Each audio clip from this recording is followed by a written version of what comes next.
LaTosha, do I have you? I can hear you. Okay, great. We'll see you in just, there you go. You have me. Can you hear me? We see you and we hear you. Okay. The perils of live TV, but we're happy to have you. Hi, you look great. So let's get right into it. I want to know, what is the point of this march and what exactly are you hoping to accomplish? You know, today we're doing this Make Good Trouble March because what we believe, rally, because we need to make good trouble.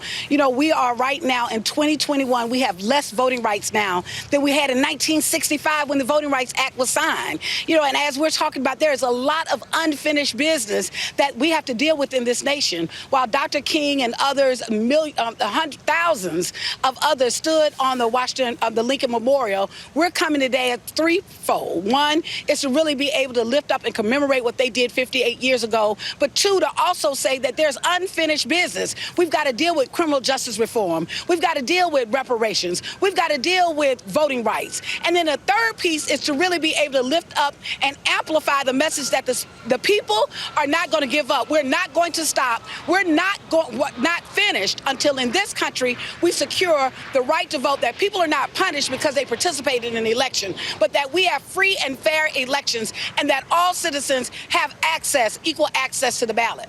And that's such a huge issue, LaTosha. And look, it kind of feels like we're in a quagmire here, right? Because not only do we have state houses that are imposing a lot of these restrictions, which I want to talk to you about in a minute, but let's for now focus on the federal government. The John Lewis Voting Rights Act did pass in the House. It does appear to be DOA in the Senate. Sure, it has the support of Lisa Murkowski, but we're still like 9 votes short of actually seeing this legislation pass. The For the People Act, H.R. 1, that seems DOA for right now. So if our federal government is not going to step up and protect the rights to the ballot box, then what is left? Where does this fight go from here?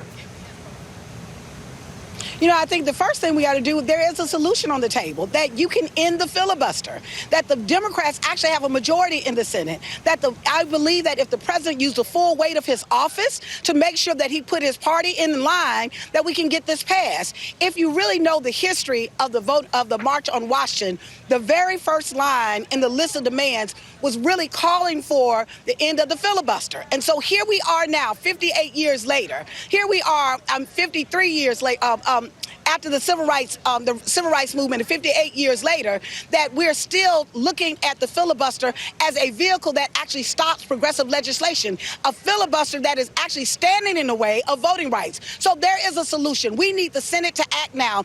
I don't know why they went on recess, right? When we don't have our voting rights that are secured. Right now in the state of Georgia, there are hundreds of thousands of voters that have just been dropped from the voting rolls. Right. What we're seeing people be kicked off. We're seeing election officials in Fulton County, where the Republican Secretary of State is threatening to take over Fulton County, the largest county in the state of Georgia, just as if people will remember what Trump asked them. And so what we got to do is right now we have to be relentless in our fight and our demand for voting rights. The Senate has the power. The House has the power. We're talking about the infrastructure bill. Many of us actually met with Leader Nancy Pelosi on this past Wednesday. And what we asked her to do is to hold the line. What does it mean to hold the line? That, listen, if we want an infrastructure bill passed, if we want anything passed out the House, it cannot pass. She has the power to stop that unless it is attached to voting rights. So I want to drill down on this because I'm glad you brought up your meeting with House Speaker Nancy Pelosi. What exactly does it mean to hold the line? You're asking her to hold the line and you're saying you'll hold the line. What does that look like when it comes to the streets, the people, and voting rights?